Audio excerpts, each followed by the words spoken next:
Ce matin-là, à Madison, Wisconsin, l'air semblait si vif qu'il piquait presque les poumons, ce genre de froid lumineux qui transforme chaque respiration en un petit nuage fragile. Je m'appelle Warren, et ce que je croyais être une simple promenade avec ma jeune chienne, Ivy, a basculé en quelque chose que je n'aurais jamais pu prévoir. Ivy trottinait au bout de sa laisse comme d'habitude, rebondissant d'un carré d'herbe gelé à un autre, reniflant chaque poteau, chaque trace, comme si le monde entier avait été réécrit pendant la nuit et qu'elle devait tout relire. Rien ne la préparait, ni moi non plus, à ce qui allait se passer. D'un seul coup, sans le moindre avertissement, toute cette énergie de chiot s'est éteinte dans son corps. Elle a planté ses 4 pattes dans le sol, la tête en avant, le dos tendu, comme un animal qui vient de voir quelque chose que les humains ne remarquent qu'après coup. Le freinage a été tellement brutal que la laisse a brûlé ma paume. J'ai d'abord cru à un écureuil, un sandwich abandonné, n'importe quoi qui pourrait attirer un chiot surexcité par un matin glacé. J'ai resserré la laisse dans ma main, soupiré un « Allez Ivy, pas aujourd'hui, il fait trop froid », puis tenté d'avancer. Elle n'a pas bougé d'un centimètre. À la place, elle a émis un gémissement que je ne lui connaissais pas. Un son tremblant, bas, presque cassé, coincé entre la peur et quelque chose qui ressemblait étrangement à de la peine. Puis elle a reculé, lentement, comme si elle avait peur d'effrayer ce qu'elle sentait derrière les broussailles. Ses yeux restaient fixés sur l'épais enchevêtrement de branches nues qui bordait le petit parking de notre rue. Et chaque fois que je tirais pour la remettre sur le trottoir, la laisse me redécoupait la peau. Elle revenait obstinément vers les buissons. J'ai fini par me tourner vraiment vers ce qu'elle fixait. Au début, je n'ai vu qu'une forme sombre tapie dans l'ombre, quelque chose d'informe et d'immobile, comme un sac de déchets coincé dans un angle. Mais cette forme a frissonné. Puis une tête s'est levée, révélant 2 yeux énormes, tendus, incroyablement tristes. Un jeune Doberman, maigre au point que ses côtes semblaient prêtes à lui déchirer la peau de l'intérieur, était recroquevillé dans la végétation sèche. Sa queue était si serrée sous lui qu'elle disparaissait presque. Son pelage terne, poussiéreux, par endroits usé jusqu'à la peau, racontait à lui seul des semaines de fuite et de peur. Ses pattes, rougies, effendillées, disaient le reste.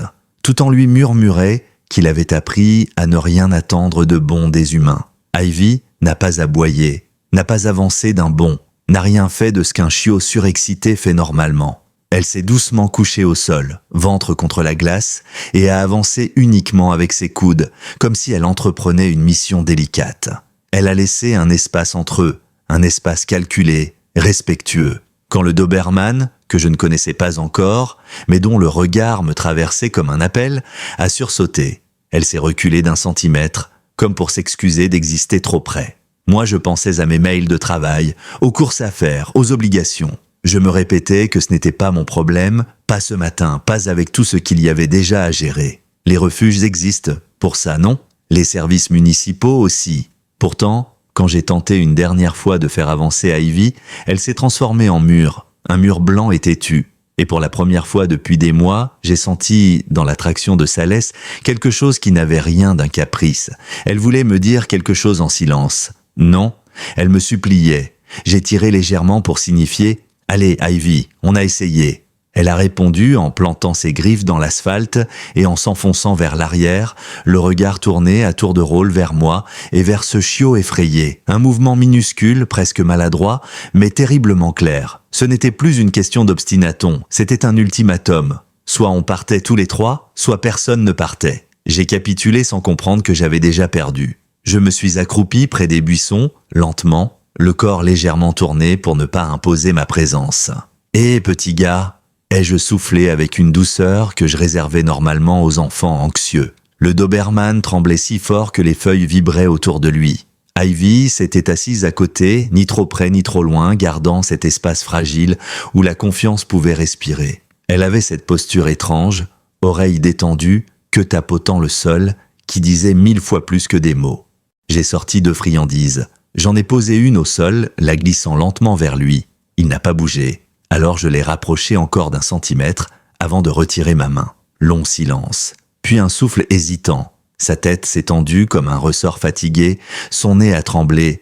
Enfin il a pris la friandise du bout des dents, comme s'il s'attendait encore à ce qu'on la lui arrache. « Bon garçon », ai-je murmuré, Et sans réfléchir, un nom m'a échappé, venu de nulle part, comme s'il m'attendait, Jet.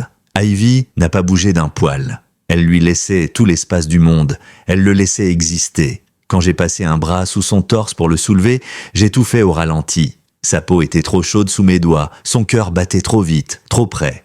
Il était plus léger que je l'imaginais, comme une ombre en forme de chien. Dans la voiture, Ivy a glissé son corps contre le sien. Instinctivement, comme si elle cherchait à retenir ses morceaux pour qu'ils ne se brisent pas encore plus. Jet a fermé les yeux. Non pas de terreur, mais d'épuisement. Le genre d'épuisement qui vous coupe même la force de trembler.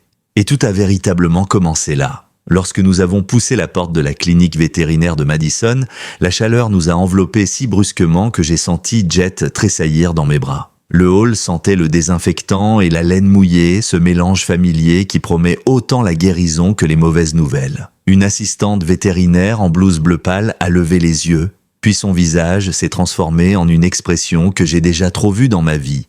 Celle de quelqu'un qui comprend immédiatement qu'il a devant lui un chien qui a connu trop de froid, trop de nuits sans toit, trop de mains absentes. Ivy, elle, n'a pas attendu. Elle a tiré sur sa laisse, comme si on essayait de lui arracher un frère qu'elle connaissait depuis toujours.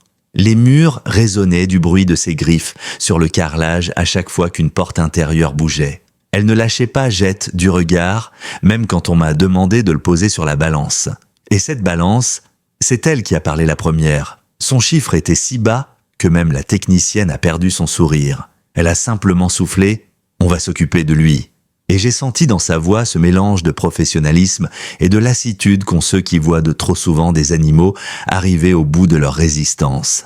Elle a passé un scanner sur son cou, ses épaules, dans l'espoir d'entendre ce petit bip rassurant qui annonce une puce, une identité, quelqu'un quelque part qui cherche ce chien. Mais le silence a été lourd, presque insultant. « Pas de puce », a-t-elle murmuré. « Pas d'enregistrement, pas de propriétaire. » Ils l'ont emmené à l'arrière pour l'hydrater, faire des prises de sang, vérifier ce que les semaines dans le froid avaient fait à son corps. Et Ivy s'est transformée en une force impossible à contenir. Je n'avais jamais vu un chiot tirer avec autant de détermination. Elle se collait à la porte menant aux salles d'examen, posant son poids de toutes ses forces pour rester connectée à lui. Quand un couinement a résonné depuis l'arrière, un seul, bref, comme un hoquet de peur, Ivy lui a répondu instantanément. Un son si aigu, si désespéré, que tous les regards se sont tournés vers nous. J'ai fini par m'asseoir dans la salle d'attente, Ivy toujours collée à la porte comme une sentinelle. Mes doigts caressaient machinalement la laisse tandis que la culpabilité me serrait la poitrine. Elle savait. Elle avait su avant moi que ce chiot n'était pas un hasard, qu'il y avait quelque chose derrière ces buissons que je n'avais pas voulu voir. Elle avait refusé de tourner la tête. La vétérinaire est revenue au bout de longues minutes, ou peut-être des heures, je ne sais plus, essuyant ses mains sur une serviette. « Il est très amaigri », a-t-elle commencé de cette voix calme qu'ils utilisent d'eux tous pour ne pas affoler les propriétaires. Déshydraté évidemment, mais il n'a aucune infection grave, pas de parasite majeur. Son sang n'est pas parfait, mais il n'est pas en train de s'éteindre. Et surtout, elle a marqué une pause, il veut encore manger. Et un chien qui continue de manger, c'est un chien qui se bat. Ivy, comme si elle comprenait chaque mot, s'est assise d'un coup, le dos droit, les oreilles levées, presque fière de lui. Quand ils ont ramené Jet, son regard était un peu vitreux, mais moins égaré. Sa patte avant était enveloppée d'un bandage blanc où l'Iviarolia avait été posée. Il a hésité une seconde avant de poser ses yeux sur Ivy. Puis il a avancé d'un pas, juste un, comme si ça lui coûtait tout son courage. Elle l'a accueilli en approchant son museau de sa joue, très lentement, puis en donnant un minuscule coup de langue sur le bord de son oreille. Il n'a pas reculé. C'était assez pour faire vibrer la pièce entière. La vétérinaire m'a regardé ensuite. Son regard passait de moi aux deux chiens, comme si elle voyait quelque chose que je n'étais pas encore prêt à comprendre. « Alors, vous voulez qu'on contacte une association pour le prendre en charge ?» Elle a marqué une courte pause. « Ou est-ce que vous envisageriez de le prendre en famille d'accueil, juste le temps qu'il se remette ?» Avant même que j'aie le temps de réfléchir, Ivy a posé une patte sur ma chaussure. Un geste minuscule, mais lourd. Elle venait de sceller ma réponse. J'ai inspiré, tenté d'aligner mes pensées, puis les mots sont sortis tout seuls. On peut le prendre. En famille d'accueil, oui. La vétérinaire a hoché la tête. Un sourire fin apparaissant enfin sur son visage. C'est une belle décision. Et vous n'êtes pas seul.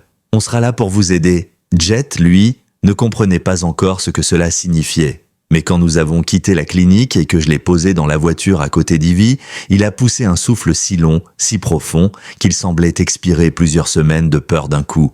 Ivy a collé son flanc contre le sien, comme si elle l'empêchait de retomber dans le vide. À la maison, tout s'est déroulé à une vitesse étrange, comme si ce jour fonctionnait selon un autre rythme que les autres. Mes enfants, Léa et Caleb, ont déboulé en courant vers l'entrée, glissant presque sur le parquet. Ils ont tendu les bras vers Jet, avec l'enthousiasme brut des enfants qui aiment sans condition et sans patience. Mais Ivy, dans une posture que je ne lui connaissais pas, s'est interposée, pas brutalement, juste assez pour ralentir le mouvement. Elle a laissé les petites mains glisser d'abord sur son propre dos blanc, comme pour dire « Calmez vos cœurs, respectez le sien ». Jet observait tout avec des yeux ronds, le corps tendu, prêt à reculer à la moindre ombre. Alors, je lui ai montré le bol de nourriture que j'avais posé au sol. Il s'est approché en hésitant, puis a plongé sa tête dedans avec une frénésie silencieuse. Le métal du bol frappait le carrelage tant il mangeait vite, relevant la tête à chaque bouchée comme s'il s'attendait à ce qu'on lui arrache son repas. Ivy, elle, a poussé 2 croquettes hors de son propre bol avec son museau, les faisant glisser vers lui comme un signe de bienvenue. Pas un partage, une permission. Plus tard, mes enfants et moi avons lavé les semaines d'errance qui s'étaient accrochées à son pelage. La salle de bain se remplissait de vapeurs et de murmures doux. Jet s'est figé au début, le regard perdu, mais quand Léa lui a frotté doucement la poitrine avec un gant chaud, ses yeux se sont mi-clos et ses épaules se sont enfin relâchées. Cette nuit-là, j'ai installé un lit pour lui dans le coin le plus calme du salon. Il l'a juste reniflé, puis est allé se rouler contre le mur, là où personne ne peut surprendre un chien par derrière. Une habitude apprise au prix trop fort. Ivy a tourné autour de son propre couchage avant de le quitter pour s'allonger près de lui, suffisamment proche pour qu'il se touche juste par la queue. Une connexion ténue mais essentielle. En les regardant s'endormir, une pensée m'a frappé, nette, tranchante. Mon chiot avait compris la compassion avant moi. Les jours qui ont suivi se sont étirés comme un long fil de lumière pâle dans notre appartement de Madison. Rien n'était vraiment spectaculaire, tout se jouait dans les détails. Ces petits gestes discrets qui, mis bout à bout, racontent de la reconstruction d'un chien brisé. Jet évoluait comme un animal qui ne croyait pas encore tout à fait à sa nouvelle vie. Chaque bruit trop sec, chaque porte qui claquait dans l'immeuble, chaque pas un peu rapide le faisait sursauter. Mais Ivy était toujours là, littéralement à portée de museau pour absorber ses peurs avant qu'elles se n'explosent. Un matin, alors que le soleil s'étirait juste au-dessus des immeubles, Ivy est sortie du panier avec son énergie habituelle, attrapant sa balle verte, celle qui avait survécu à 1000 mâchouillages. Elle a trotté vers Jet, posant la balle juste devant lui, puis s'est reculée de 3 petits pas avant de s'asseoir, la queue battant doucement. C'était son invitation la plus polie. Mais Jet n'a pas compris. Ses oreilles se sont inclinées vers l'arrière, son regard semblait demander « Qu'est-ce que tu veux que je fasse avec ça ?» Lorsque la balle a roulé d'1 centimètre vers lui, il a reculé comme si elle allait lui sauter dessus. Mes enfants, eux, avaient déjà commencé à rire, leur voix montant un peu trop vite. J'ai voulu leur dire de calmer le jeu, mais Ivy avait déjà compris. Elle s'est immobilisée puis a poussé la balle devant elle d'un simple geste du museau. Elle ne jouait pas. Elle lui montrait, très lentement, très doucement. Après plusieurs minutes de silence tendu, Jet a avancé une patte maigre, griffes encore trop longues, et il a effleuré la balle. Une seule touche, comme si le monde allait peut-être exploser sous lui. Quand il a finalement tiré la balle vers lui, sans le vouloir, juste à cause du velours accroché à sa patte, Ivy a remué la queue si vite qu'elle a presque perdu l'équilibre. Les enfants se sont tus d'un coup. Ils savaient qu'ils venaient d'assister à quelque chose d'important. Ce même soir, j'ai remarqué une marque autour du cou de Jet. Un anneau où la fourrure poussait de travers, trop courte, trop serrée. Le genre de trace qui raconte un passé sans avoir besoin de mots. Je ne sais pas ce qui m'a frappé le plus. La marque elle-même ou le fait qu'il ait levé la tête pour que je la voie s'enfuir. Les nuits suivaient ce rythme étrange. Jet s'installait contre le mur, Ivy près de lui, veillant sans bruit. L'appartement semblait respirer différemment avec eux. Même mes enfants se parlaient moins fort, comme si le simple fait d'avoir un animal fragile sous notre toit imposait une certaine tendresse. Ça faisait longtemps que je n'avais pas vu autant de douceur dans cette maison. Puis quelque chose a changé, presque imperceptiblement. Une nuit, alors qu'Ivy s'était endormie dans son lit, Jet s'est relevé, hésitant, puis a traversé la pièce en silence pour venir s'allonger juste à côté d'elle, à millimètres près, leur dos presque collé. Il s'est endormi là, pour la première fois sans se préoccuper de la porte d'entrée. C'est ce soir-là que j'ai compris que quelque chose d'irréversible était en train de se former. Les semaines suivantes ont tissé des habitudes nouvelles. Le matin, les trottoirs gelés devenaient notre terrain de reconnexion. Je marchais au centre, Ivy à gauche, Jet à droite, un petit trio, improbable, mais parfaitement aligné. Jet, qui autrefois scrutait chaque voiture, chaque bruit, ne levait plus la tête sans vérifier d'abord la réaction d'Ivy. Si elle restait calme, il respirait. Si elle avançait, il avançait. Elle était devenue sa boussole. À la maison, ils se déplaçaient en duo, comme deux ombres de formes différentes, mais d'un même mouvement. Parfois, je retrouvais Ivy allongée sur le tapis et Jet exactement dans le même angle, au centimètre près. Deux chiens, une seule chorégraphie. On aurait dit qu'ils avaient vécu toute une vie ensemble. Mais le monde réel n'attend pas qu'on soit prêt. Les soucis administratifs non plus. Je savais que notre bail ne permettait qu'un seul chien sans frais supplémentaires. J'avais essayé de l'ignorer, de me raconter qu'on trouverait une solution. Mais quand j'ai ouvert ma boîte mail un soir de février, l'écran m'a affiché un message du bureau de gestion immobilière. Un mail sec, poli, mais sans âme. Une voisine avait rapporté 2 chiens dans notre logement. Le message rappelait les conditions du bail. Le paragraphe sur les frais supplémentaires, le mot « mise en conformité » qui m'a glacé le dos. Ce n'était pas une menace d'expulsion, c'était une menace de séparation. Cette nuit-là, j'ai attendu que les enfants dorment pour sortir un bloc-notes et un stylo. J'ai commencé à aligner les chiffres, le loyer, les courses, les factures, les dépenses scolaires. Chaque ligne s'empilait comme un rappel que la vie ne se plie pas toujours à ce que le cœur décide. Le montant du supplément pour le second chien se posait là, lourd, immobile, impossible à absorber sans renoncer à quelque chose de vital. Ivy marchait de long en large entre le salon et la cuisine, jetant des regards vers moi. Elle savait que quelque chose se tramait. Jet, lui, entrait et sortait du couloir comme un souvenir mouvant de ce qui était en jeu, posant sa tête contre ma jambe avant de repartir, sans comprendre vraiment, mais inquiet. Finalement, j'ai appelé l'un des refuges partenaires de la clinique. Une femme m'a répondu d'une voix douce, attentive. Elle m'a expliqué leurs procédures d'accueil, les listes d'attente, les formulaires d'abandon. Elle disait tout cela avec gentillesse, mais ces mots tombaient comme des pierres dans mon estomac. Les jours qui ont suivi ont été plus silencieux. Ivy me surveillait autant qu'elle surveillait Jet. Chaque fois que je prenais mes clés, elle se levait d'un bond. Jet recommençait à manger trop vite, à jeter des coups d'œil autour de lui, comme s'il sentait que quelque chose allait changer, et qu'il ne pourrait pas l'empêcher. La veille de l'entretien au refuge, il a fait quelque chose de déchirant. Il est allé dormir contre la porte d'entrée. Exactement comme le premier soir où il avait eu peur qu'on le chasse, comme s'il se souvenait malgré lui de ce que ça faisait d'être emmené loin de ce qui réchauffe un cœur. Le matin du rendez-vous, alors que je rentrais Jet dans la voiture, Ivy a compris instantanément. Elle s'est figée. Son regard allait de moi à lui, de lui à moi, paniqué, implorant. Quand nous avons tourné dans l'allée du refuge, elle s'est mise à trembler, ses ongles tapotant frénétiquement la vitre arrière. Je n'oublierai jamais ce moment. Dans le hall du refuge, éclairé par des néons trop blancs, on nous a accueillis avec douceur. On m'a parlé de bons adoptants, de familles aimantes, de belles chances pour un chiot comme lui. Ils avaient raison, mais rien de tout cela ne comptait. Pas quand Ivy était soudain devenue une barrière vivante. Quand une employée a accroché la laisse du refuge au collier de Jet, Ivy s'est jetée en avant, puis elle s'est aplatie au sol, exactement au milieu du passage, comme un mur qu'on ne pouvait pas contourner. Elle s'est mise à pousser un long son grave, un hurlement étouffé qui semblait venir de quelque chose d'ancien, de viscéral. Jet, lui, avançait malgré lui. Un pas, puis un autre, avec la résignation de ceux qui ont appris que personne ne revient jamais les chercher. Et c'est là, Warren, que tout a basculé. La scène semblait irréelle, presque trop lourde pour un simple hall de refuge. Les néons froids, les murs aux couleurs passées, les affiches sur l'adoption responsable, tout disparaissait derrière un seul tableau.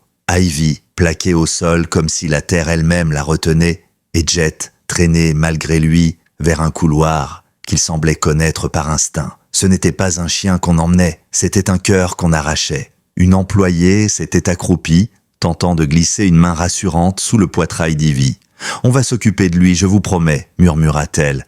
Mais Ivy ne bougeait pas. Ses griffes raclaient le carrelage dans un bruit sec qui me déchirait les nerfs. Ses yeux suivaient Jet, implorants, presque désespérés. Si elle avait pu parler, je suis certain que la pièce aurait vibré sous ses mots. Jet, lui, avançait comme un animal habitué à ce que le monde se referme sans prévenir. Chaque pas qu'il faisait était un renoncement. Sa queue battait faiblement contre ses pattes arrière et ses yeux, tournés vers Ivy, brillaient d'une résignation qui m'a transpercé. À cet instant, j'ai compris quelque chose de terrible. Il pensait que c'était normal, que son rôle dans la vie était d'être abandonné encore une fois. Et Ivy refusait de laisser cette histoire se répéter. C'est quand il a disparu derrière l'angle du couloir que tout a éclaté en moi. Ivy s'est mise à gratter la porte avec ses deux pattes avant, dans un geste désespéré, presque violent. Un son rauque est sorti de sa gorge, un mélange de cris et de supplications. J'ai senti une chaleur monter dans ma poitrine. Une vague brutale qui effaçait tous les raisonnements, toutes les contraintes, toutes les colonnes de chiffres que j'avais alignées la veille. Je ne pouvais pas faire ça. À lui, à elle, à nous. Attendez, ma voix a résonné plus fort que je ne l'aurais cru. L'employé s'est figé, surprise. Pouvez-vous juste le ramener ici, 1 minute ? Elle m'a observé longuement, comme si elle tentait de lire au-delà de mes mots. Puis, elle a hoché la tête. Quand la porte s'est rouverte, Jet est revenu en courant. Pas trottinant, pas hésitant, courant. Comme un chien qui n'avait plus rien à perdre et qui venait de retrouver sa seule bouée de sauvetage. Il a foncé droit sur Ivy et a enfoncé son flanc contre le sien, si fort qu'on aurait dit qu'il voulait fusionner avec elle. Ivy a immédiatement enfoui son museau dans son cou, poussant un petit gémissement qui ressemblait à un souffle de soulagement. Toute la tension dans son corps s'est relâchée en 1 seconde. La salle est devenue silencieuse. Même les autres chiens, derrière leur box, semblaient écouter. Les employés, eux, s'échangeaient des regards lourds de sous-entendus. On voyait dans leurs yeux qu'ils avaient déjà vu des centaines d'abandons, mais rarement quelque chose comme ça. Je me suis agenouillé à côté d'eux. Mes mains tremblaient un peu.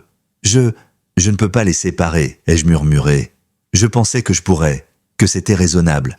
Mais regardez-les, ce serait monstrueux. Une femme portant un badge indiquant « Coordinatrice adoption », Rachel K., s'est approchée, les bras croisés, la tête légèrement inclinée. « Il existe des programmes d'aide », dit-elle doucement. Des associations partenaires qui couvrent des frais de seconde adoption, des aides alimentaires, parfois même des suivis vétérinaires. On s'en sert pour éviter exactement ceci. Elle a désigné les 2 chiens blottis l'un contre l'autre. Elle n'essayait pas de me convaincre. Elle me donnait une porte de sortie, une vraie. Si vous êtes prêt à vous engager pour eux tous les 2, on peut remplir des papiers. Pas un abandon, une adoption complète, une stabilisation pour leur duo. Je n'ai pas hésité, pas cette fois.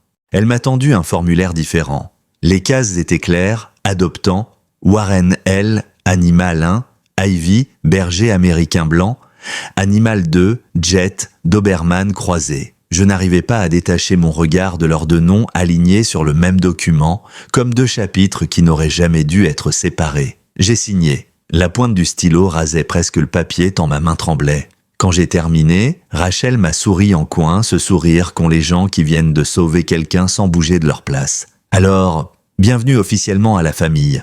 À tous les 2. Sur le sol, Ivy et Jet s'étaient déjà effondrés l'un contre l'autre, une masse black and white indissociable.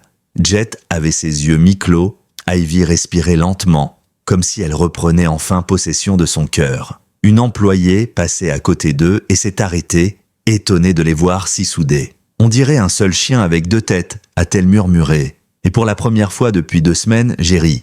Un vrai rire. Un rire qui venait de ce soulagement profond qu'on ne ressent que lorsqu'on évite une erreur qui vous aurait poursuivi toute votre vie. Sur le chemin du retour, dans la voiture, quelque chose avait changé dans l'air. Pas seulement chez les chiens, chez moi aussi. Ivy gardait son flanc collé à celui de Jet, qui dormait profondément, le museau enfoncé dans sa fourrure blanche. Les secousses de la route ne le réveillaient même pas. Il avait ce sommeil lourd de ceux qui trouvent enfin un endroit où la peur ne peut pas entrer. À la maison, mes enfants avaient préparé une pancarte dessinée à la hâte sur une feuille de cahier. « Welcome home Jet ». Les lettres étaient bancales, recouvertes de feutre bleu. Ils avaient collé la feuille sur la porte du salon, comme si c'était une cérémonie officielle. Je n'ai pas eu le cœur de leur expliquer à quel point nous étions passés près de ne jamais l'accrocher. Jet s'est approché de l'affichette avec prudence, l'a reniflée, puis s'est tournée vers Ivy comme pour vérifier si c'était bien réel. Elle lui a donné un petit coup de museau sur l'épaule. Ça a suffi. Il s'est couché là, au milieu du salon, comme s'il venait enfin de poser ses valises invisibles. Cette nuit-là, quand tout le monde dormait, je me suis levé pour boire un verre d'eau. Les 2 chiens étaient allongés sur le tapis. Non pas dos à dos, comme d'habitude, mais face à face, leur nez presque collé, leur respiration lente, s'entremêlant dans un rythme parfait. 2 animaux qui, quelques semaines plus tôt, ne se connaissaient pas et qui maintenant semblaient partager le même souffle, la même pulsation. En les regardant, une idée m'a transpercé avec une limpidité presque douloureuse. Ce n'était pas moi qui avais sauvé Jet, c'était Ivy qui nous avait sauvés tous les 2.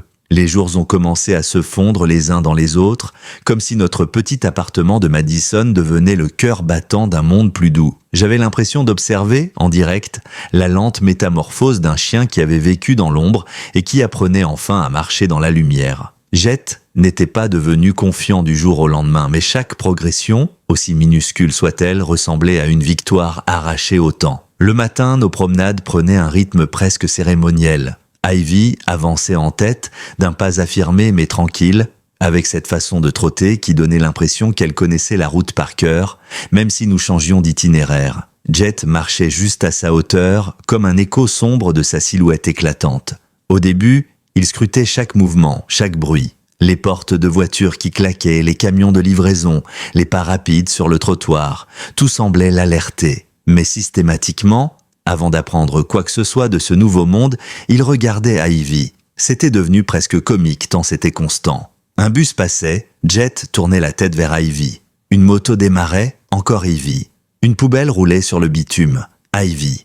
Et si Ivy ne bronche pas, son corps entier s'assouplissait comme on dégonfle une peur. Elle était devenue sa référence émotionnelle, sa ligne directrice, son repère vivant. À la maison, la transformation se poursuivait à un rythme tout aussi silencieux. Là où Jet collait auparavant les murs pour se sentir en sécurité, il commençait désormais à suivre Ivy jusque dans les pièces les plus bruyantes de l'appartement, la cuisine quand les enfants se chamaillaient, le salon quand la télévision parlait un peu trop fort, même la salle de bain quand quelqu'un prenait sa douche. Ivy l'entraînait partout sans même s'en rendre compte, juste en existant près de lui.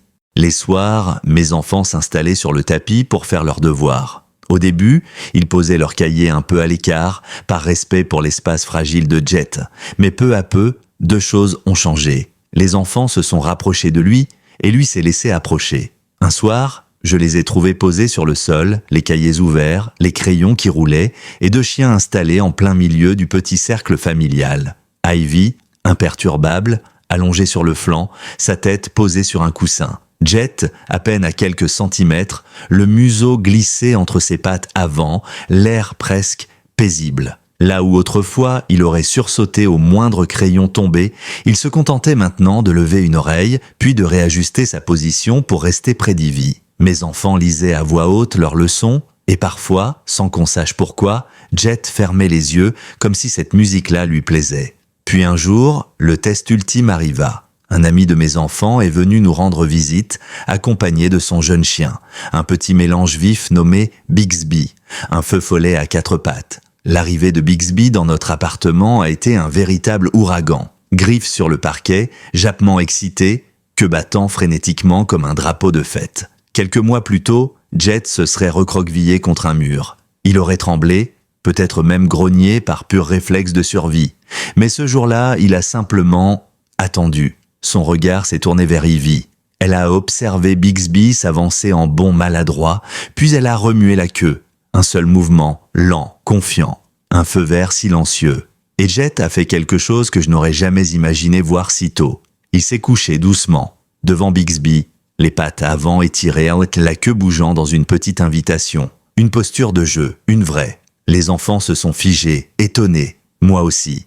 Et Bixby, ce petit paquet d'énergie pure, s'est arrêté net, a incliné la tête, puis a bondi vers Jet en remuant la queue. Ils ont joué. Pas violemment, pas nerveusement. Simplement joué. Jet avait l'air de redécouvrir une partie de lui-même qu'on lui avait volée dans sa première vie. Cette scène, pourtant toute simple, a suffi à réveiller quelque chose en moi. Ce chien ne se contentait plus de survivre. Il apprenait à vivre. Le soir même, un autre événement marqua un tournant majeur. Alors que tout le monde dormait, j'ai entendu un léger cliquetis venant du couloir. Au début, J'ai cru que c'était Ivy qui changeait de position. Mais quand j'ai ouvert l'œil, j'ai vu une silhouette sombre dans l'encadrement de la porte. Jet. Il était en train de marcher de long en large dans le couloir, inquiet. Puis il s'est approché de moi, a posé son museau sur ma main, m'a donné un petit coup, puis s'est retourné aussitôt pour repartir. J'ai compris. Il voulait que je le suive. Je me suis levé, l'estomac serré d'inquiétude, et je l'ai suivi jusqu'au salon. Ivy était dans son panier, éveillée mais inconfortable. Elle respirait vite, les oreilles légèrement plaquées, comme si quelque chose lui faisait mal. Rien de grave en apparence, mais suffisamment inhabituel pour que Jet s'en soit rendu compte avant nous tous. C'est lui qui avait donné l'alerte. Lui, le chien qui n'osait même pas lever la tête le premier jour. Lui, qui maintenant était capable de veiller sur celle qui avait veillé sur lui. Nous avons fini par l'emmener à la clinique de nuit. Rien de grave, simplement un petit trouble digestif. Mais ce n'était pas le diagnostic qui comptait. C'était ce qui venait de se passer. Jet avait franchi une frontière invisible, celle qui sépare l'instinct de survie de l'instinct de protection. Il n'était plus seulement un chien sauvé, il devenait un chien qui sauve à son tour. Dans les semaines suivantes, ce lien entre Ivy et lui est devenu presque palpable. Il y avait des moments où je les surprenais à se regarder en silence, longuement, comme si un langage ancien se parlait entre eux. Ils n'avaient pas besoin de bruit pour communiquer, pas besoin d'aboiement, pas besoin de jeu. Il y avait entre eux un accord profond, une reconnaissance mutuelle. Et c'est à ce moment-là, un soir où je les observais ainsi, que j'ai réalisé que ce récit que je croyais être le mien n'était qu'un témoin. Ce n'était pas l'histoire d'un homme qui avait trouvé un chien abandonné. C'était l'histoire de deux chiens qui s'étaient trouvés l'un l'autre. Et au fond de moi, une certitude est née, calme, solide, inébranlable. Ce duo avait changé la trajectoire de notre famille. Et il n'était pas question que le monde les sépare un jour. Avec le retour du printemps, la glace a commencé à se retirer des trottoirs de Madison, laissant apparaître les fissures de l'hiver comme de petites cicatrices sur le béton. Et à mesure que le paysage changeait, quelque chose changeait aussi chez Jet. Il s'élargissait, se redressait, respirait différemment. Il n'était plus ce chiot effacé, invisible, plié sur lui-même. Son corps reprenait doucement de la force, mais c'était surtout son regard qui avait mué. Il y avait une lumière dedans, une curiosité nouvelle, comme s'il commençait enfin à croire que ce monde-là, le nôtre, lui appartenait un peu. Chaque matin, Ivy avançait en tête, guidant notre petit trio comme un capitaine sûr de sa route. Jet, lui, calquait ses pas sur les siens. Leur synchronisation était si parfaite qu'on aurait dit qu'ils partageaient un secret invisible. Quand Ivy s'arrêtait pour renifler un brin d'herbe ou saluer un voisin, Jet s'arrêtait aussi, mais il levait toujours les yeux vers elle d'abord pour vérifier que tout allait bien. Elle n'avait rien demandé, elle ne faisait que vivre. Et lui, il apprenait en l'imprégnant. Un jour, alors que nous traversions le parc près du lac Monona, un jogger est passé un peu trop près. Jet a sursauté, reculé d'un pas, l'air prêt à filer. Mais Ivy, imperturbable, est restée plantée dans l'herbe, la queue agitée d'un mouvement tranquille. Jet l'a observé, puis il a redressé les épaules. Il n'a pas fui. C'était un détail minuscule dans le grand film de la vie. Mais pour ce chien-là, c'était un pas immense. À la maison, la dynamique avait trouvé un nouvel équilibre. Les enfants se chamaillaient moins, se fâchaient moins fort, et quand une voix montait dans le couloir, ils jetaient automatiquement un œil aux chiens, comme pour s'assurer de ne pas les effrayer. L'appartement s'était adouci, comme si l'arrivée de Jet avait absorbé les angles.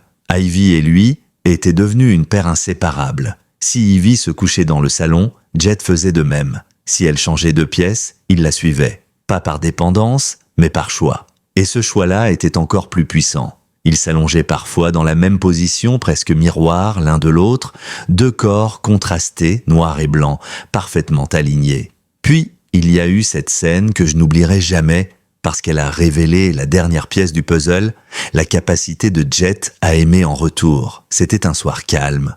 Les enfants lisaient sur le canapé et Ivy s'était étendue près de la fenêtre, observant les passants. Mais Jet, lui, semblait agité. Il tournait en rond, reniflait, levait la tête, puis revenait vers moi. Je pensais qu'il cherchait un jouet ou qu'il voulait sortir, mais il faisait toujours la même chose. Il me touchait de la patte, puis allait vers Ivy, puis revenait. C'est en observant Ivy de plus près que j'ai compris. Elle respirait trop vite. Pas de douleur intense, mais une gêne, un inconfort net. Jet l'avait senti avant tout le monde. Il avait repéré quelque chose que même moi, qui vivais avec elle depuis des mois, n'avais pas vu. Ivy, fidèle à elle-même, essayait de masquer son malaise, mais son ventre se contractait légèrement. Jet s'est couché tout contre elle, posant son museau sur son épaule comme pour l'empêcher de partir ou de souffrir seule. Et moi, cette fois, j'ai écouté sans discuter. Direction la clinique vétérinaire de garde. Dans la voiture, Jet n'a pas lâché Ivy d'un centimètre. Il avait posé une patte sur son flanc. Un geste instinctif, presque humain. Et le plus étrange, Warren, c'est que ce geste l'apaisait vraiment. Ivy, pourtant chienne au tempérament fort, ne repoussait jamais Jet. Avec lui, elle acceptait une vulnérabilité qu'elle ne montrait à personne. Le diagnostic fut simple. Un problème digestif bénin, pas grave, mais douloureux. Rien qui ne nécessitait plus que du repos et une petite cure. Mais ce n'était pas la conclusion vétérinaire qui m'a marqué. C'était le chemin pour y arriver. C'était le fait que Jet avait été celui qui m'avait prévenu. Que lui, l'ancien chien de l'ombre, était désormais le premier à percevoir un changement dans le souffle d'Ivy. C'est le soir du retour de la clinique que j'ai compris définitivement ce qu'ils représentaient l'un pour l'autre. Jet s'est installé près du panier d'Ivy, veillant sur elle comme s'il avait été son gardien depuis toujours. Il jetait un coup d'œil vers elle à chaque minute, puis vers moi, comme pour vérifier que nous étions tous les deux au courant. Elle compte, elle m'a sauvé, c'est mon tour maintenant. Ivy, étendue, a levé les yeux vers lui, puis vers moi, comme pour reconnaître ce rôle nouveau qu'il venait de prendre. Il y avait un respect silencieux, presque noble, entre eux. Leur lien avait dépassé la simple amitié. C'était devenu un équilibre, une interconnexion, une promesse. Plus tard dans la semaine, j'ai surpris quelque chose qui m'a définitivement serré la gorge. Je travaillais depuis la table de la cuisine quand j'ai entendu mes enfants chuchoter. Quand je suis entré dans le salon, j'ai vu Ivy allongée sur sa couverture, encore en convalescence, et Jet assis juste à côté d'elle, droit, immobile, comme un garde de nuit. Mes enfants lisaient à voix basse, assis tout près, et Jet ne détournait les yeux d'Ivy que pour vérifier ce que les enfants faisaient. Il ne jouait plus le rôle du protégé, il était devenu le protecteur. Et c'est à ce moment précis que je me suis dit que si un jour quelqu'un écrivait leur histoire, il faudrait la raconter à l'envers. Non pas comme l'histoire d'un chien trouvé dans des buissons par une gentille famille, mais comme l'histoire d'un chien qui, contre toute logique, avait trouvé un guide, un pilier, un phare, Ivy, et qui avait refusé d'être abandonné une seconde fois. Ils n'étaient plus deux chiens. Ils étaient deux battements de cœur dans un seul rythme. Deux destins qui n'étaient plus séparables. Et moi, au milieu de tout ça, je commençais à comprendre que cette histoire n'allait pas seulement changer leur vie. Elle allait changer la mienne aussi. Les semaines suivantes ont filé comme un film sans coupure, un montage silencieux de petites scènes remplies d'une douceur qu'on ne remarque que lorsqu'on a connu la peur auparavant. Notre appartement, pourtant étroit et un peu trop bruyant aux heures de pointe, s'était transformé en une sorte de refuge intérieur, un endroit où la lumière semblait mieux tomber et où les voix se faisaient naturellement plus calmes. Ivy retrouvait lentement toute son énergie. Elle recommençait à trotter dans le salon avec sa balle verte dans la bouche, mais toujours avec un œil sur Jet, comme si chaque jeu n'avait de sens que s'il pouvait le partager avec lui. Jet, lui, profitait de cette nouvelle normalité avec une prudence douce.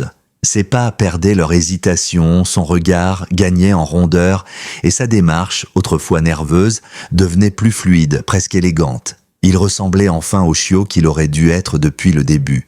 L'un des changements les plus beaux, et les plus subtils, venaient du comportement des enfants. Léa et Caleb semblaient avoir compris instinctivement les limites de Jet. Ils ne criaient plus dans le couloir, ils approchaient leurs mains avec une lenteur respectueuse, puis attendaient que lui fasse le premier pas. Et quand, un matin, Jet a glissé sa tête sous la main de Caleb pour demander un câlin, mon fils s'est figé, les yeux grands ouverts, avant de se tourner vers moi en silence, comme s'il venait de toucher quelque chose de sacré. Le soir, l'appartement vivait au rythme des respirations canines.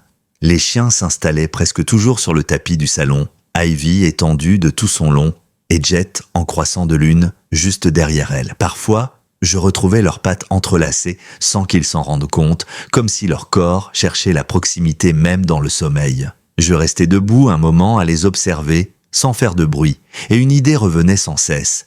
On ne sépare pas un lien comme celui-là. On ne le gère pas.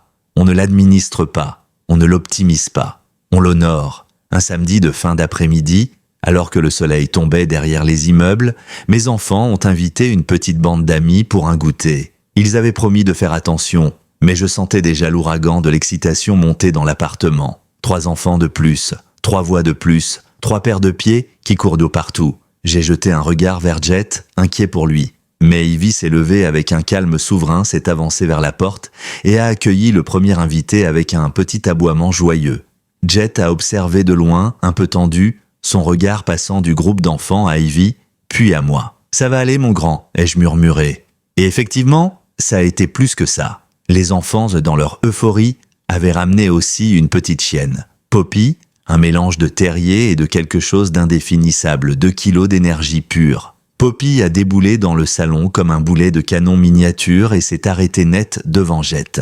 Elle a levé la tête, l'a reniflé 3 secondes, puis, sans prévenir, lui a posé une patte sur le museau comme pour dire « Salut, toi ». Jet a reculé surpris. Pendant une fraction de seconde, j'ai cru qu'il allait paniquer. Mais Ivy, juste derrière lui, s'est assise, droit comme un pilier. Elle a émis un petit ouaf grave comme un rappel doux. « Je suis là ». Jet a inspiré un grand coup, puis il s'est couché. Une reddition volontaire, une invitation pacifique. Poppy, évidemment, a pris ça comme un signal absolu de jeu et s'est mise à tourner autour de lui avec une joie délirante. Les enfants rigolaient, Ivy surveillait et Jet suivait la danse avec une prudence attendrie. C'était la preuve la plus éclatante que le monde cessait de lui faire peur. Un autre moment clé arriva quelques jours plus tard. Je travaillais tard, les enfants étaient couchés, l'appartement plongé dans ce silence particulier où chaque petit bruit semble amplifier la solitude. Ivy dormait profondément, étalée sur son tapis, mais Jet, lui, paraissait en veille permanente. Il se levait régulièrement, marchait jusqu'à l'entrée, revenait, posait son museau sur la fenêtre, retournait à son poste. Ce n'est qu'en l'observant vraiment que j'ai compris. Il surveillait, pas par peur, par instinct de protection. Il vérifiait que la porte était fermée, que la nuit ne cachait pas de danger, que le foyer était en sécurité. C'était exactement ce qu'Ivy avait fait pour lui pendant des semaines. Maintenant, il laissait cet instinct monter en lui, doucement, naturellement. Le lien entre eux semblait avoir un effet sur tout l'appartement. Ce n'était pas de la magie, mais ça en avait le parfum. Les disputes entre les enfants diminuaient. Les soirées devenaient plus calmes. Même mes propres pensées semblaient moins en bataille.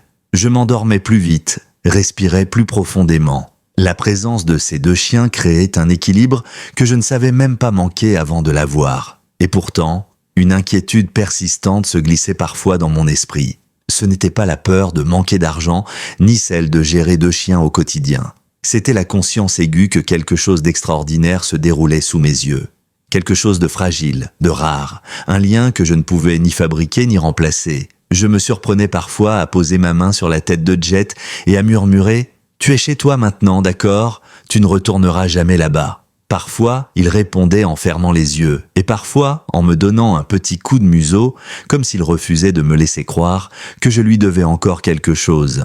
Mais c'est un soir précis que tout a pris une tournure qui m'a bouleversé, plus que toutes les autres scènes réunies. Je lisais sur le canapé, Ivy profondément endormie contre mes pieds. Jet, plutôt que de s'allonger près d'elle comme il en avait l'habitude, s'est installé juste devant moi, assis, les yeux fixés sur moi. Pas anxieux, pas craintif, simplement présent. Puis, très lentement, il s'est approché, a posé sa tête sur ma cuisse et m'a regardé avec quelque chose que je n'avais vu qu'une seule fois dans ma vie. De la gratitude consciente. Pas la gratitude d'un chien heureux d'avoir une friandise ou un lit. La gratitude d'un être qui a connu le vide et qui reconnaît la main qu'il en a tirée. J'ai posé ma main sur son front et au même moment, Ivy a levé la tête, s'est avancée et a posé son museau sur Jet, comme pour dire « Tu vois, je te l'avais dit, on est en sécurité ici ». Ce soir-là, j'ai compris que cette histoire n'était plus seulement celle d'un sauvetage. C'était une transformation, une reconstruction, une renaissance orchestrée par 2 chiens qui avaient refusé l'abandon et qui s'étaient choisis. Et moi, au milieu d'eux, j'avais juste eu la chance insensée d'être là pour le voir. Le temps a continué de glisser et avec lui notre routine, devenue presque sacrée. Les matins à Madison étaient plus lumineux, moins mordants. Les trottoirs enfin débarrassés des plaques de verglas qui avaient accompagné nos premiers pas tous ensemble. Pourtant, même sous le soleil du printemps, quelque chose restait inchangé. La façon dont Ivy et Jet marchaient côte à côte, comme 2 silhouettes destinées à ne plus jamais se séparer. Plus les semaines passaient, plus j'avais l'impression de vivre avec un duo orchestré par une force que je ne comprenais pas vraiment. Ce n'était pas juste de la complicité, c'était plus profond, plus ancien, comme si leur destin avait été cousu ensemble bien avant que je ne les rencontre. J'avais souvent entendu des histoires sur les chiens qui forment des liens indestructibles, mais jamais je n'en avais vu un être sous mes yeux respirer, grandir, s'imposer au quotidien. Jet, autrefois si fragile, avait maintenant un port plus assuré. Il n'avait pas encore perdu sa prudence, et peut-être qu'il ne la perdrait jamais, mais elle s'était transformée. Avant, elle était faite de crainte. Désormais, elle ressemblait plutôt à une forme de vigilance aimante, une attention constante au monde qui l'entoure, et surtout à Ivy. Un soir, en rentrant d'une promenade, j'ai surpris quelque chose qui m'a frappé, comme un coup dans la poitrine. Ivy s'était roulée sur le tapis, comme elle le faisait parfois, exposant son ventre dans une posture complètement détendue. Jet s'est approché, en hésitant encore un peu, puis il a posé sa tête sur son ventre tout doucement, comme si c'était un autel qu'il fallait respecter. Ivy n'a pas bougé, elle a juste levé une patte et l'a posée sur son dos, un geste tendre et protecteur à la fois. À ce moment-là, la pièce entière m'a semblé trop petite pour contenir ce qui se passait. 2 chiens, l'un trouvé dans des buissons glacés, l'autre à peine sorti du statut de chiot, venaient de créer un langage, un foyer, une famille. Un après-midi, alors que les enfants faisaient leurs devoirs, l'air sentait le crayon taillé et les biscuits encore chauds. Ivy somnolait près de la porte-fenêtre, sa tête posée contre le bois. Jet, au début couché à distance, avait fini par s'approcher centimètre par centimètre jusqu'à pouvoir se glisser non pas contre elle, mais entre mes enfants et elle, comme s'il voulait veiller sur les deux à la fois. Quand Léa a levé les yeux et l'a vue si proche, elle a murmuré « Papa, il nous protège ». Et elle avait raison. Les premiers mois avaient été marqués par sa peur du monde. Ces mois-ci étaient marqués par son envie de protéger le sien. Mais ce qui m'a le plus bouleversé arriva un soir de tempête. Le vent frappait les fenêtres de notre appartement avec une intensité inhabituelle, faisant vibrer les vitres et couiner les cadres. Les enfants étaient nerveux, Ivy observait la fenêtre d'un air agacé. Elle détestait le bruit du vent, mais Jet tremblait. De mémoire d'homme, je n'avais jamais vu un chien si tendu, si rigide. Ce n'était pas juste l'orage, c'était un souvenir, quelque chose de l'époque où il dormait dehors et où chaque bruit pouvait être un danger. Ses pattes étaient raides, son regard fuyant et son souffle rapide. Je me suis levé, prêt à venir vers lui, mais Ivy m'a devancé. Elle s'est approchée de Jet, lentement, sans un bruit, et a posé son flanc contre le sien, comme si elle s'ancrait pour lui. Puis elle a glissé sa tête sous son cou, exactement à l'endroit où, autrefois, une marque avait laissé une trace dans son pelage. Jet s'est laissé faire, complètement. Il a fermé les yeux. Et Ivy, d'un mouvement presque imperceptible, a commencé à respirer profondément, à un rythme volontairement lent, comme si elle lui apprenait à respirer avec elle. Et ça a marché. Petit à petit, les muscles de Jet se sont relâchés. Sa respiration s'est synchronisée avec la sienne. Son corps, tendu comme une branche prête à casser, est revenu à la souplesse. Il s'est couché contre elle et, pour la première fois lors d'un orage, n'a pas cherché à se cacher. Ils ont dormi ensemble, la tête de Jet reposant contre la patte d'Ivy, comme un enfant qui trouve enfin un endroit sûr. Ce soir-là, j'ai compris que leur lien n'était pas seulement une belle histoire, c'était une nécessité vitale, pour lui, pour elle, pour nous. La tendresse entre eux n'enlevait rien à leur force, au contraire, elle la décuplait. Il y avait toutefois une chose que je n'arrivais pas à chasser de mon esprit, la peur de l'avenir, pas immédiate, pas urgente, mais insidieuse. Je savais que ce genre de lien, profond, presque symbiotique, pouvait parfois faire peur aux gens, aux gestionnaires immobiliers, aux voisins, aux sceptiques. Et je savais que si un jour quelqu'un tentait de remettre en question leur présence dans notre maison, je serais prêt à me battre pour eux, littéralement. Un soir, alors que j'observais Jet dormir contre Ivy, leur respiration tissée comme un seul souffle, je me suis demandé ce qui serait arrivé si Ivy n'avait pas planté ses pattes dans l'asphalte ce matin-là. Si elle n'avait pas refusé de bouger, si elle n'avait pas utilisé sa voix silencieuse pour me dire « Tu ne vois pas ce que je vois, mais tu dois me faire confiance ». J'ai senti un frisson dans mon dos à cette pensée. Parce que la vérité était brutale, presque douloureuse, j'aurais continué ma journée. J'aurais envoyé des mails, j'aurais fait mes courses, et un chiot serait mort dans un buisson. Il ne me restait plus de doute. Ce n'était pas moi qui avais sauvé Jet. C'était Ivy qui nous avait tous réunis. Les enfants le voyaient aussi, à leur manière. Un soir, Caleb, penché sur ses mathématiques, a levé la tête et m'a demandé « Papa, tu crois que Jet serait triste si Ivy n'était pas là ?» J'ai eu un rire un peu cassé. « Je crois que ce serait comme lui enlever son soleil », ai-je répondu. Caleb a hoché la tête avec un sérieux touchant. « Alors, on ne les sépare jamais, hein ? Jamais, jamais, jamais, ai-je dit. Et ce jamais s'est imprimé quelque part en moi, solide, définitif. Ce soir-là, en éteignant les lumières, j'ai tourné une dernière fois mon regard vers les deux chiens étendus sur leur tapis.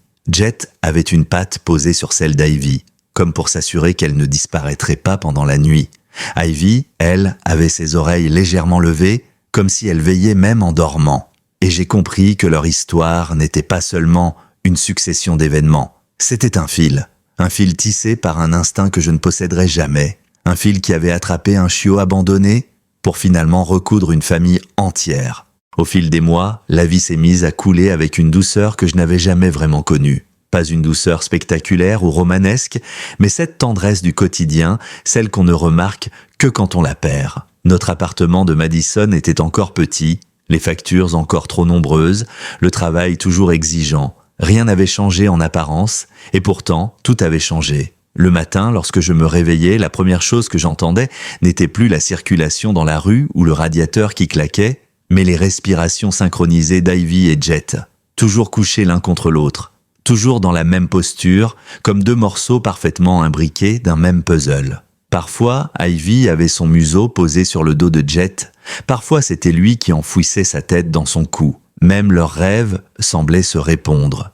Leurs pattes remuaient parfois au même rythme, comme s'ils couraient ensemble dans un paysage invisible. Chaque jour, je prenais conscience d'un détail nouveau, d'un fragment silencieux de leur connexion. Lorsque je remplissais les gamelles, Ivy attendait toujours que Jet ait commencé à manger avant de toucher la sienne. Et quand il relevait la tête entre deux bouchées, l'ancien réflexe d'un chien qui avait connu la faim, elle lui donnait un petit coup de museau, comme pour lui dire « Tu peux finir, personne ne te l'enlèvera ». Jet, lui, avait cessé de dormir contre les murs. Il avait cessé de vérifier constamment la porte. Son besoin de se blottir dans les coins s'était effacé peu à peu, remplacé par une habitude nouvelle. Se coucher dans l'endroit exact où Ivy avait dormi la veille, comme s'il absorbait sa chaleur même quand elle n'était pas là. Il semblait croire que tant qu'il était dans son sillage, il était à l'abri. Et Ivy brillait d'une maturité nouvelle. Elle n'était plus seulement un chiot fougueux, elle était devenue une sorte de phare, quelque chose de solide et de lumineux, qui guidait non seulement Jet, mais aussi toute la maison. Quand les enfants se disputaient, c'était elle qui posait sa tête sur les genoux de celui qui pleurait. Quand je rentrais fatigué, c'était elle qui venait poser sa patte sur ma jambe comme pour dire « on est là, respire ». Avec le temps, j'ai commencé à percevoir la simplicité profonde de leur lien.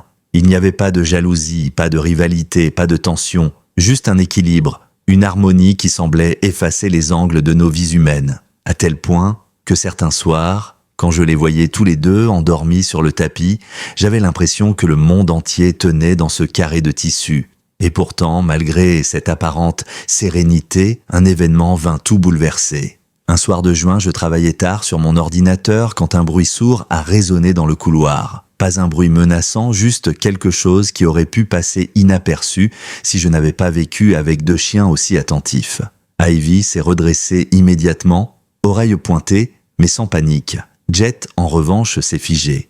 Il a levé la tête, écouté, puis s'est avancé vers la porte et s'est placé devant Ivy. Devant elle, lui, le chiot qui autrefois tremblait au moindre bruit, venait de se mettre entre elle et la source du son. J'ai senti quelque chose se nouer dans ma gorge, c'était le symbole d'un renversement silencieux. Jet avait appris le courage, il avait appris la loyauté, il avait appris la protection.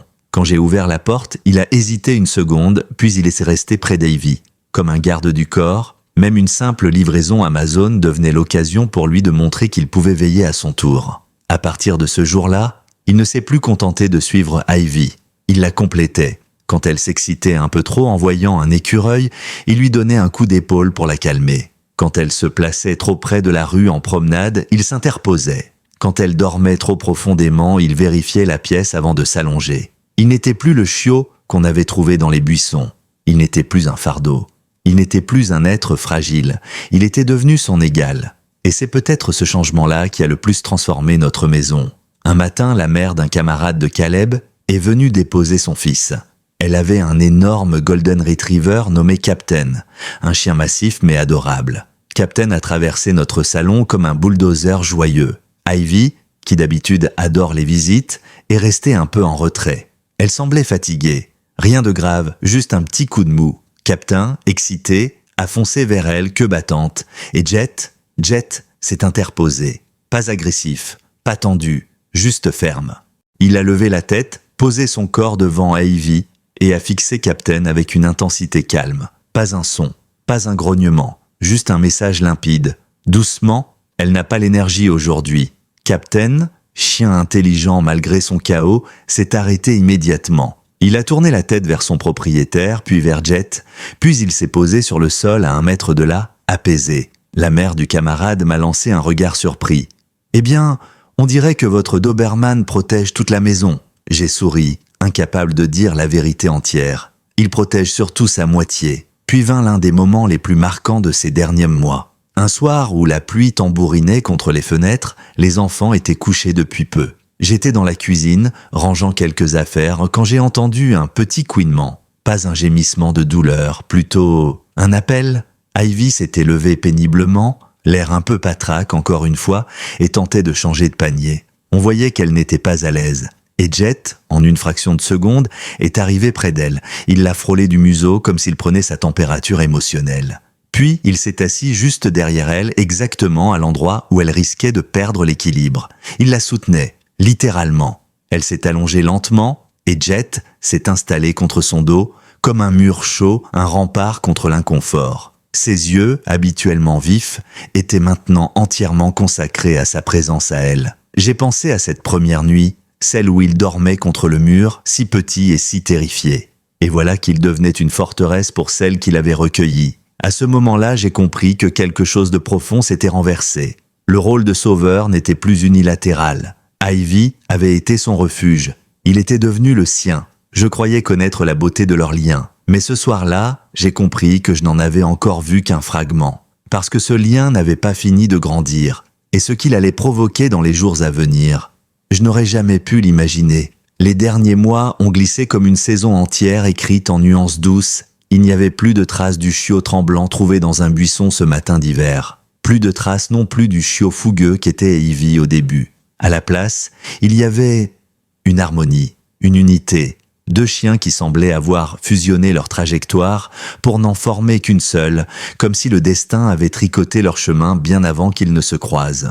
Mais ce n'est qu'un matin d'été, alors que la lumière baignait le salon, que j'ai pleinement compris à quel point ils avaient transformé notre foyer. Je venais d'ouvrir les rideaux, les enfants dormaient encore. Le silence était si doux que j'ai pensé, un instant, que le monde avait décidé de commencer la journée en chuchotant. Ivy dormait profondément, roulée sur elle-même. Jet, lui, ne dormait pas. Il était assis juste à côté d'elle dans une posture droite, presque fier comme un gardien de temple. Ce n'était pas une vigilance nerveuse, c'était une présence calme, intentionnelle, protectrice. Quand Ivy s'est étirée et qu'elle a ouvert les yeux, elle n'a même pas eu besoin de lever la tête. Elle savait. Il était là. Et lui, en retour, a posé son museau contre son front comme pour dire « Je veille, toujours ». Ce geste pourtant minuscule a provoqué quelque chose en moi. Une évidence que j'avais peut-être toujours connue sans pouvoir la formuler. Ces 2 chiens ne partageaient pas seulement un lien, ils partageaient un destin. Je pensais souvent à ce qui serait arrivé si Ivy n'avait pas planté ses pattes dans l'asphalte ce jour-là. Si j'avais tiré un peu plus fort, si je m'étais laissé entraîner par mes rendez-vous, mes obligations, ma routine, je me serais éloigné de cette buisson, ignorant la vie recroquevillée dedans, je ne l'aurais jamais vue, je n'aurais jamais su, et ce simple détail aurait changé la structure même de notre famille. Parce que ce n'était pas seulement un chiot que nous avons ramené ce jour-là, c'était une présence, un équilibre, un amour silencieux et profond qui allait nous remodeler. Un soir, alors que l'été battait son plein, nous avons organisé un barbecue avec quelques voisins. Les enfants couraient partout, des rires fusaient, les odeurs de grillades emplissaient la cour. Ivy et Jet restaient proches l'un de l'autre comme toujours, mais ils se mêlaient aussi aux invités, absorbant l'ambiance joyeuse. À un moment, une voisine s'est approchée de moi. Elle avait observé les 2 chiens pendant un long moment, un verre de limonade à la main, le regard attendri. « On dirait qu'ils sont connectés », m'a-t-elle dit. « Connectés ?» ai-je répété. Elle a hoché la tête. « Oui, comme des jumeaux qui n'ont pas grandi ensemble mais qui se retrouvent. » Je n'avais jamais entendu quelqu'un le formuler ainsi, mais ces mots touchaient juste. Plus tard dans la soirée, alors que les conversations s'estompaient, j'ai surpris Jet allongé à côté d'un petit garçon, l'un des enfants du voisinage. Le gamin caressait lentement son flanc et Jet, qui autrefois tressaillait à chaque mouvement brusque, avait les yeux mi-clos, complètement détendus. Ivy était étendue tout près, les observant comme une grande sœur rassurée. Et ce petit garçon, sans même lever les yeux, m'a dit « Monsieur, votre chien, il guérit les autres. » Une phrase d'enfant mais terriblement vraie. Parce que c'est exactement ce qu'il faisait, guérir, soutenir, apaiser, comme s'il rendait au monde ce qu'Ivy lui avait donné. L'un des moments les plus marquants arriva une nuit d'août, une nuit où la maison était plongée dans un silence inhabituel. Je m'étais levé pour boire un verre d'eau, incapable de dormir. En traversant le salon, j'ai aperçu les deux chiens éveillés. Pas inquiets, juste présents. Ivy était assise, droite, belle comme une statue blanche dans la faible lumière de la cuisine. Jet, lui, tournait autour d'elle lentement, comme s'il vérifiait que tout allait bien. Puis il s'est couché à ses pieds, elle a posé sa tête sur son épaule et ils sont restés ainsi, immobiles, respirant ensemble. Je ne sais pas ce qui m'a le plus touché, leur calme absolu ou le sentiment profond que cette scène n'était pas exceptionnelle, qu'elle était devenue leur normalité, une normalité que le monde extérieur n'aurait jamais pu créer pour eux, une normalité qu'ils avaient construite l'un pour l'autre. Le lendemain, en promenade, j'ai eu une pensée simple mais fulgurante. Cette histoire n'a jamais été à propos d'un sauvetage. Elle a été à propos d'une rencontre orchestrée par quelque chose de plus grand que des hasards, une rencontre qui avait réparé un chien, puis un autre, puis une famille entière. Je pensais que j'avais changé la vie de Jet en le sortant de ces buissons glacés. Mais en réalité, c'est Ivy qui avait refusé d'abandonner. C'est Ivy qui avait senti quelque chose que mes yeux humains ne voyaient pas. C'est elle qui avait stoppé ma marche, stoppé ma logique, stoppé mes priorités. Elle avait vu un chien brisé et elle avait vu ce qu'il pouvait devenir. Elle avait vu son frère avant que moi, je ne vois un problème. Elle avait vu un lien avant que moi, je ne vois une contrainte. Et grâce à elle, un chiot qui aurait pu disparaître anonymement dans un coin de parking était devenu un pilier de notre foyer. Ivy et Jet n'étaient plus seulement deux chiens.